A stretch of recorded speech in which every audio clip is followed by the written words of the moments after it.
Amahoro y'Imana abane namwe mwese mukurikira ibiganiro vya radio ubutumwa bw'amahoro muri mu mpande zitandukanye z'igihugu cacu no hanze y'igihugu. Umwami Yesu abahezagire cane. Turacashishikara kuganira ku kuvuka k'umwami wacu Yesu Kristo. Ubu naho nagomba tuganire ingene amajuru yashinze intahe ko Yesu ari umwami adasanzwe. Reka tubanze dusome muri Matayo igice ca kabiri umurongo wa mbere kugeza kwa 12. Havuga ngo Yesu amaze kuvukira i Betelehemu mu gihugu c'Ubuyuda ku nganji y'umwami Herode, haza abanyabwenge bavuye mu buseruko baje Yerusalemu barabaza bati, umwami w'Abayuda yavutse ari hehe? Uko twabonye inyenyeri yiwe turi mu buseruko, none tukaba tuzanywe no kumushengerera.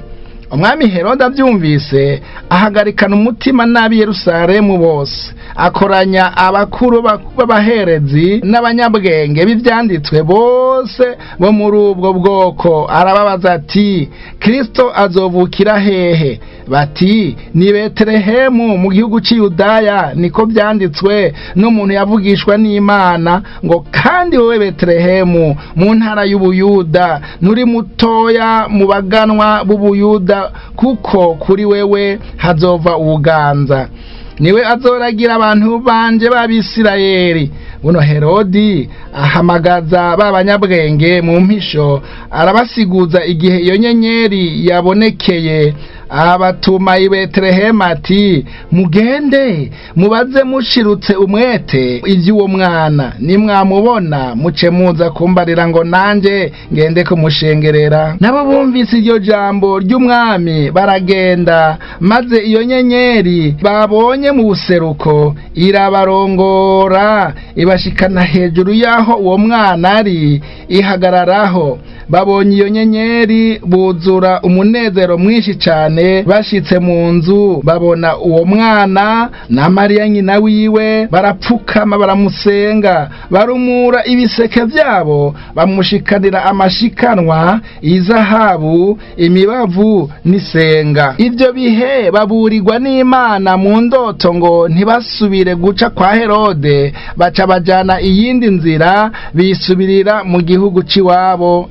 Amina. Bene data, igihe Yesu yavuka turumvise yuko amajuru yashingiye intahe ukuvuka kwiwe, haboneka inyenyeri yiwe yerekana ko ari umwana canke ari umwami adasanzwe. Amahanga arabibona. Ikindi naco, abanyabwenge bize gusigura ivy'inyenyeri baratahuye ko havutse umwami w'Abayuda. Bafata urugendo rurerure batazi iyo baja, iyo bakurikira iyo nyenyeri, genda barabaza kugeza bashitse i Yerusalemu ku murwa mukuru w'ubwami. Bari biteze ko basanga abi Yerusalemu mu kanyamuneza ntangere kubera iryo vuka, ariko bashitse baratangaye, basanze atanumwe aza amakuru y'uwo mwami Yesu yavutse. Imana idufashe cane. Herode avyumvise kubera ko yatwaza umukazo Abisirayeli, akaba yari yarakuyeho ingoma yakomoka kuri Dawidi, yatekewe n'ubwoba, abona ko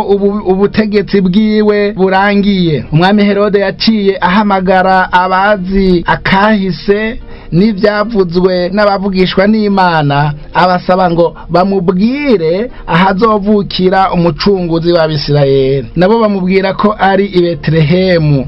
Bene data, Herode yagize uburyarya, atuma b'abanyabwenge ngo bagende kuraba uwo mwami, bazoheze bagaruke bamubwire nawe aje kumushengerera, naho yashaka kuzoca aja kumwica. Ariko rero kubera ko Imana yarizi intumbero y'ukuri yo mu mutima wiwe, yaciye ibuza abo banyabwenge gusubira guca kwa Herode, ararindira ko bazomuzanira amakuru y'ivyo babonye, arabura. Mu gihe igihe amajuru yashinze intahe ko havutse umwami w'igitangaza n'abanyamahanga bakabimenya, Herode n'ab'i Yerusalemu ntavyo baciye n'ikanda. Bageze kuvyumva naho batekewe n'ubwoba, batangura gutegura imigambi mibi y'ubwicanyi, ariko yarabapfanye. Imana nihabwe icubahiro cose. Njuti yanje, uno musi duhimbaza ukuvuka k'umwami wacu n'umukiza Yesu Kristo, dukwiye kugira